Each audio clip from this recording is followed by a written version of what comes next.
Hello दोस्तों, नमस्कार। मैं हवा सिंह चहल, संपादक आपका संदेश। दोस्तों, जो कि मेरा खास टॉपिक है राजनीतिक विश्लेषण। तो कई दोस्तों की मांग है कि हरियाणा की राजनीति के बारे में पूरी जानकारी दी जाए। और पुरानी राजनीति यानी कि हरियाणा ये सदा से ही उठापटक की राजनीति के लिए मशहूर रहा है। और ये आज से नहीं, मैं इसको पूरा भूतकाल से ही उठाता हूँ। बहुत पुराना इतिहास से लेकर अब तक का डाटा मैं कोशिश करूँगा आपको समझाने की। तो मैंने ये शुरू में ही बहुत पुराना चौधरी छोटू राम के बाद, सर छोटू राम के बाद का हरियाणा यानी कि शुरू से उठा लिया है। और उसमें जब गोपी चंद भार्गव मुख्यमंत्री बने, फिर उनके बाद लाला भीमसेन सच्चर सीएम बने, तो ये उस टाइम से शुरू करता हूँ मैं, ताकि आपको पता लगे कि हरियाणा की राजनीति न केवल मौजूदा दौर में बल्कि शुरू से ही उठापटक वाली रही है। तो ये मैं आपको बताऊं, सर छोटू राम के बाद पूर्व मुख्यमंत्री गोपी चंद भार्गव के बाद लाला भीमसेन सच्चर सीएम बने थे। उन्होंने केंद्रीय जो पंजाबी सूबे की बहुत बड़ी मांग उठी थी उस जमाने में भी, और आर्य समाज का भी बीच बीच में दबदबा होता रहा, कभी आंदोलन हुए कभी कुछ हुआ। और उससे मैं आपको पूरी डिटेल से अवगत करवाना चाहता हूं। तो अभी मैं शुरू करता हूं, और ये है हार्ट ऑफ हरियाणा, इस नाम से मैं आपको ये प्रस्तुति जारी करूंगा। और जाट ज्योति एक पत्रिका जो दिल्ली से निकलती थी, उसके प्रमुख लेखक वैसे तो प्रोफेसर जगदीश गहलोत उसके संपादक हैं, लेकिन ओम प्रकाश पत्रकार रोहतक से जो स्वर्गीय हैं, और मैं बड़ा प्रभावित रहा हूं और कई चीज़ों में वो मेरे गुरु रहे हैं। तो उनके जो विचार थे उनके ऊपर मैं ये आपको पूरी डिटेल में जानकारी देता हूँ। तो वहाँ लाला भीमसेन सच्चर की जब अनबन हुई तो उन्होंने, जैसे कि उठापटक वाली मैंने बताई, हरियाणा मौजूदा की नहीं बल्कि पुराने ज़माने से ही, जब वो पंजाब था और पाकिस्तान अलग होने के तुरंत बाद का मैंने ये इतिहास आपको बताऊंगा।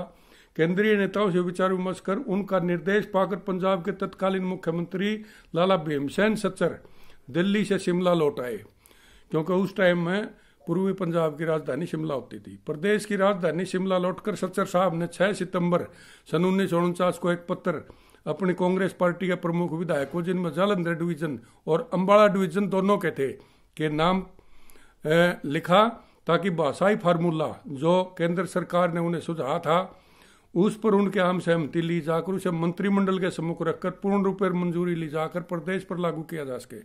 सच्चर साहब ने विधायकों को लिखा, प्रिय मित्र, आपकी सूचना के लिए भाषा के सवाल पर आपके मंत्रियों ने जो सुझाव तैयार किए हैं वह मैं आपकी सूचना के लिए भेज रहा हूं। हम प्रत्येक सुझाव के साथ पूरी तरह सहमत हैं। इन सुझावों पर आपकी मंजूरी पाकर मुझे खुशी होगी। कृपया आपकी मंजूरी का पत्र 11 सितंबर तक भेजने का कष्ट करें, ताकि मैं सारे मंत्रिमंडल के सामने इन सुझावों को विचार करने के लिए रख सकूं। याद रहे कि पूर्व मुख्यमंत्री गोपी चंद भार्गव द्वारा सरकार उज्जवल सिंह तथा ज्ञानी करतार सिंह अकाली की मंजूरी पहले ही ली जा चुकी थी। विधायकों में सराव श्री चौधरी करतार सिंह, राय बहादुर रंगा शरण, सेठ सुदर्शन, दुर्गाचंद कौशिक, मौर सिंह, रणजीत सिंह तथा रतन सिंह, प्रोफेसर शेर सिंह चौधरी बदलूराम, सुंदरलाल, पंडित जीवनलाल चौधरी साहब राम जो चौधरी देवलाल के बड़े भाई थे, शिव सिंह चौधरी, सूरजमल, शरण सिंह, प्यारा सिंह, अजीत सिंह, मेर सिंह, डॉक्टर संतराम, प्रबोध चंद्र बूजाराम था संत नरेंद्र सिंह। बल्कि प्रोफेसर शेर सिंह ने मुख्यमंत्री जी को अपना अलग से भी पत्र लिखा था, जिसमें उन्होंने लिखा, मुख्यमंत्री पूर्वी पंजाब सरकार शिमला, पूर्वी पंजाब के मंत्रिमंडल ने भाषा की समस्या के बारे में जो फैसला किया है वह कांग्रेस कार्यकारिणी के हाल ही में पास किए हुए प्रस्ताव के अनुसार है। मैं फैसले से सहमत हूं। उपरोक्त सदस्यों ने 12 सितंबर को अपनी सहमति मुख्यमंत्री को भेज दी था। प्रोफेसर शेर सिंह ने अपने अलग नोट के साथ अगले दिन यानी 13 सितंबर को अपनी पूर्ण सहमति प्रदान कर दी। इस प्रकार पूर्वी पंजाब द्विभाषी प्रदेश बन गया। पाकिस्तान बनने के बाद बचे खुचे छोटे से पंजाब को द्विभाषी प्रदेश के रूप में अखंडता प्रदान कर इसका शासन शांतिपूर्वक चलाने वास्ते दोनों डिवीजनों में उपरोक्त भाषाई फार्मूला लागू किया गया। और उसके लागू करने से पहले प्रदेश कांग्रेस कार्यकारिणी, मंत्रिमंडल, पंजाब के अकाली तथा हिंदू वर्गों की भी सहमति ली गई। उक्त भाषाई फार्मूला सच्चर फार्मूला के नाम से जाना गया। उक्त भाषाई फार्मूले के अनुसार जालंधर डिवीजन में प्रथम श्रेणी से 8वीं तक हिंदी पढ़ाने की व्यवस्था कर दी गई तथा अम्बाला डिवीजन में प्रथम श्रेणी से 8वीं तक पंजाबी पढ़ाई जाने लगी। लेकिन पंजाब के राजनीतिक हालात ने फिर करवट ली। श्री गोपीचंद भार्गव सरदार वल्लभ भाई पटेल के आदमी माने जाते थे और मुख्यमंत्री के पद से हटाए जाने पर वे बेहद दुखी थे तथा उनके हटने से न केवल सरदार वल्लभ पटेल को ही दुख था बल्कि पंजाब प्रदेश कांग्रेस कार्यकारिणी में भी असंतोष की भावना पनप रही थी।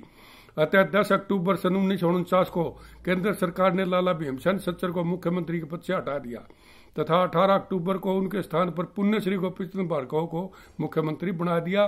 चूंकि भार्गव भी मंजे हुए और अनुभवी नेता थे, जिस कारण उक्त बदलाव का प्रदेश की राजनीति पर तत्कालिक कुप्रभाव नहीं पड़ा और राजकाज का काम सुचारू रूप से चलता रहा।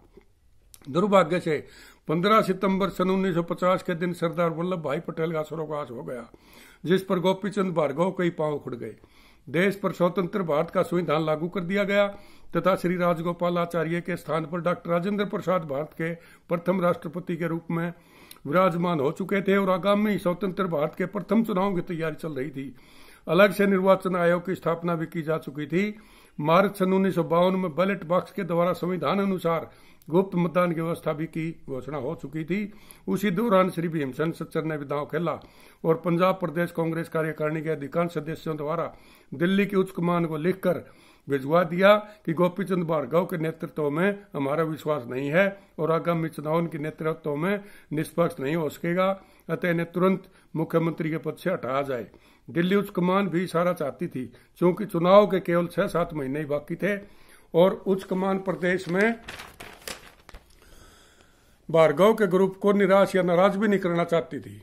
अतः गोपीचंद भार्गव को मुख्यमंत्री के पद से तो 20 जून सन 1951 को हटा दिया गया था, परंतु उनके स्थान पर श्री भीमसेन सच्चर को पुनः मुख्यमंत्री ने बनाकर पंजाब में चुनाव तक गवर्नर शासन लागू कर दिया।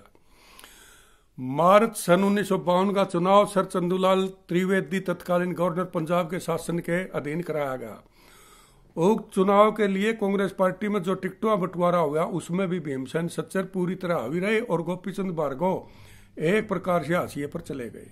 मार्च 1952 के चुनाव में कांग्रेस पार्टी केंद्र तथा प्रदेशों में पूरी तरह छा गई।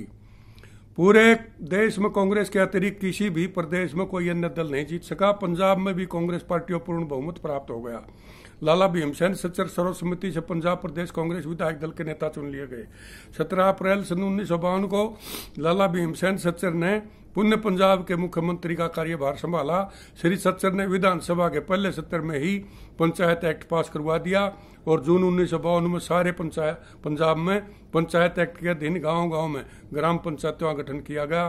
चौधरी लहरी सिंह जो सर खिजर हयात खां की संयुक्त सरकार में तथा श्री गोपीचंद भार्गव मंत्रिमंडल में मंत्री रहे थे। लाला भीमसेन सच्चर ने भी उन्हें मंत्रिमंडल में ले लिया और उन्हें बिजली था नहर विभाग सौंपकर एक प्रकार से हरियाणा को प्रतिनिधित्व प्रदान कर दिया। चौधरी लहरी सिंह बेबाक सशक्त और ईमानदार छवि के नेता थे। मुख्यमंत्री का भी उन पर पूर्ण विश्वास था। ये थे तो बिजली सिंचाई मंत्री, परंतु मुख्यमंत्री सहमति से उन्होंने गृह विभाग के कठोर कार्य को भी सरंजाम देने का बीड़ा उठाया। चौधरी लहरी सिंह वकील भी थे और सामाजिक पृष्ठभूमि के समाज सुधारवादी नेता भी थे। वे जिस क्षेत्र से संबंध रखते थे वहां आजकल के हालात बने हुए थे। प्रत्येक गांव में लोग नाजायज हथियार रखने के आदी हो चुके थे, यानी कि अराजकता फैल चुकी थी, जिस कारण शरीफ और भले व्यक्ति दहशतजदा थे और बदमाश खुला खेल खेल रहे थे। उन्होंने जिला रोहतक, करनाल, हिसार की तहसील हांसी यानी कि गुड़गांव जिले का भी कुछ क्षेत्र चुना। इस प्रकार से ये मान लिए जाटलैंड कह सकते हैं आप। इस क्षेत्र में पुलिस की सहायता से प्रत्येक गांव में पुलिस अभियान तथा गुंडागर्दी करने वाले हर उस शख्स को पुलिस ने अपनी गिरफ्त में ले लिया जिस पर संदेह हो सकता था कि वह नाजायज हथियार रखता है, चोरी छिपे अपराध करता है या पुलिस अभियान 3-4 महीने बड़े जोरों से चला। इस दौरान इस क्षेत्र गुंडागर्दी और जड़ मूल से नष्ट कर दिया गया। हथियार तो क्या, किसी के पास लोहे की मामूली कील भी नहीं छोड़ी। सैकड़ों गुंडे पुलिस मुकाबले में ही मारे गए, यानी कि एनकाउंटर बहुत हुए। और सन 1953-54 के उस पुलिस अभियान का यह असर हुआ कि 50 सालों तक लोगों ने चैन की सांस ली। अब के माहौल को देखते हुए चौधरी लहरी सिंह का वह पुलिस अभियान फिर से लागू करने की आवश्यकता थी जो हुड्डा सरकार ने किया था। और उसमें काफी इनकाउंटर हुए थे और फिर शांति हो गई थी। लेकिन आज तो सारी गुंडागर्दियां राजनीतिकरण हो गया। सब गुंडों को राजनीतिक लाइसेंस मिले हुए हैं। गुंडागर्दी की जड़ें बहुत गहरे में चली गई है। कोई राजनीतिक नेता लहरी सिंह बनने की सोच भी नहीं सकता। हाँ, यूं तो लाला भीमसेन सच्चर ने चौधरी लहरी सिंह के साथ साथ हरियाणा के प्रसिद्ध कांग्रेस नेता, स्वतंत्रता सेनानी, स्वाभिमान नेता पंडित श्रीराम को भी अपने मंत्रिमंडल में लिया था, परंतु थोड़े दिनों में पंडित जी का स्वाभिमान मुख्यमंत्री के विशेष अधिकार से टकरा गया और उन्होंने मंत्रिमंडल से त्याग पत्र दे दिया। शर्मा जी के मंत्रिमंडल से हटने के साथ ही रोहतक जिला कांग्रेस कमेटी में भी झगड़ा खड़ा हो गया। रोहतक का कांग्रेस भवन कांग्रेस पार्टी का संदेश बना था। एक ट्रस्ट के माध्यम से उसकी भूमि खरीदी गई थी और उसी प्रकार उस पर भवन भी तामीर हुआ था। बाबू आनंद स्वरूप एडवोकेट, लाला टेकचंद और लाला ज्योति स्वरूप उक्त ट्रस्ट के ट्रस्टी थे। पंडित श्रीराम शर्मा थे, उनके साथियों की अलग से सर्वेंट सोसाइटी के नाम से एक संस्था थी। क्योंकि उपरोक्त तीनों ट्रस्टी भी पंडित जी के आदमी थे, अतः उन्होंने उस ट्रस्ट की मिल्कियत को गुप्त रूप से सर्वेंट सोसाइटी के नाम बदलवा लिया था। अब जब जिला कांग्रेस कमेटी को इस घपले यानी बेईमानिया पता चला तो सबने पंडित जी से प्रार्थना की कि वो कांग्रेस भवन आपका न होकर पार्टी का है और कांग्रेस पार्टी ही इसकी मालिक है। आप प्रदेश के बड़े नेता हैं, आपको यथोचित कार्य नहीं करना चाहिए। परंतु पंडित जी नहीं माने। झगड़ा प्रदेश कार्यकारिणी तक केंद्र तक गया, परंतु पंडित श्रीराम शर्मा ने भवन कांग्रेस को देने से साफ इनकार कर दिया। अंत में प्रदेश कांग्रेस कमेटी ने पंडित जी को 15 अक्टूबर 1953 को कांग्रेस पार्टी से निकाल दिया। निष्कासन के बाद शर्मा जी ने उसी भवन में अपने साथियों की एक बैठक बुलाई, जिसमें प्रमुख थे श्री मामचंद विधायक कांग्रेस, केदारनाथ सहगल विधायक कांग्रेस, मौलवी अब्दुल गनी डार विधायक कांग्रेस तथा सरदार मोहता सिंह विधायक कांग्रेस। शर्मा जी के इन चारों विधायकों ने भी कांग्रेस छोड़ने की घोषणा कर दी तथा 31 जनवरी सन 1954 को पंडित श्रीराम शर्मा ने गांधी जनता पार्टी के नाम से एक नई पार्टी का गठन कर लिया। प्रदेश भर से उपरोक्त 500 विधायकों के साथ सैकड़ों निराश कार्यकर्ता जुड़ गए। थोड़े दिनों बाद पंजाब विधानसभा भी यूनियनिस्ट पार्टी के 2 विधायक चौधरी श्रीचंद और चौधरी मारू सिंह भी शर्मा जी की पार्टी में आ मिले, परंतु फिर उक्त पार्टी को नाम बदलकर मुत्तहिदा फ्रंट नाम का संगठन स्थापित हो गया। एक प्रकार से उक्त फ्रंट पंजाब विधानसभा में सन 1957 के चुनाव तक विपक्ष की भूमिका अदा करता रहा। पंजाब विधानसभा में इन 7 विधायकों को अकाली सदस्य भी अपना सहयोग देते रहे। हालांकि इस तथाकथित विपक्ष का सच्चर सरकार पर कोई दूरगामी प्रभाव तो नहीं पड़ा, परंतु फिर भी ये लोग सच्चर के लिए सरदर्द जरूर बने रहे। 8 जुलाई सन 1954 का दिन सच्चर सरकार का बहुत बड़ा शुभ दिन था, क्योंकि उस दिन प्रधानमंत्री पंडित जवाहरलाल नेहरू ने उस समय के सबसे बड़े प्रोजेक्ट भाखड़ा बांध का उद्घाटन किया, जो सर छोटू राम का एक सपना था और उसने जो प्रयास शुरू किया था वो अब जाके यहाँ इम्प्लीमेंट हुआ। चौधरी लहरी सिंह बिजली सिंचाई मंत्री थे। उस प्रोजेक्ट से उन्हें भी काफी बड़ा सम्मान मिला और उसके आगे निर्माण में चौधरी लहरी सिंह ने प्रमुख भूमिका निभाई। सच्चर मंत्रिमंडल में जहां चौधरी लहरी सिंह बिजली सिंचाई मंत्री तथा लाला जगत नारायण शिक्षा मंत्री सच्चर साहब के सहयोगी मंत्रियों में गिने जाते थे, वहीं सरदार प्रताप सिंह कैरो विकास मंत्री गणना सच्चर साहब के विक्षुब्ध मंत्री के रूप में की जाती थी, यानी कि वो नाराज थे, क्योंकि सरदार कैरों के साथ न केवल कांग्रेस में एक अच्छा खासा ग्रुप था, बल्कि पंजाब के अकाली भी उनके इशारे पर बहुत बड़ा वितंड खड़ा कर देते थे। अकालियों ने खालिस्तान का नारा पंजाबी सूबे की मांग में बदल दिया था। जहां अकाली नेता ज्ञानी करतार सिंह को खुली हिमायत सरकार कैरों ने की थी, वहीं कैरों साहब ने हरियाणा के प्रमुख कांग्रेसी विधायकों को अपने साथ मिला लिया था, जिनमें प्रमुख थे चौधरी देवीलाल, प्रोफेसर शेर सिंह, चौधरी बदलू राम, राव वीरेंद्र सिंह, पंडित समर सिंह और उनके साथ ही साथ विपक्ष के मुत्तहिदा फ्रंट के 7 विधायकों की सहमति भी कैरों के साथ थी, जिनका नेता था पंडित श्रीराम शर्मा। कैरो साहब ने हरियाणा वालों की सहमति पक्की करने के लिए उन्हें एक वादा किया कि आप लोग मुझे मुख्यमंत्री बनवा दें तो दूसरी बार मुख्यमंत्री आप लोगों में से ही होगा, दूसरी बार मैं आप में से उप मुख्यमंत्री बना दूंगा और नौकरियों तथा विकास कार्यों में इन दिए क्षेत्र का आधा हिस्सा होगा।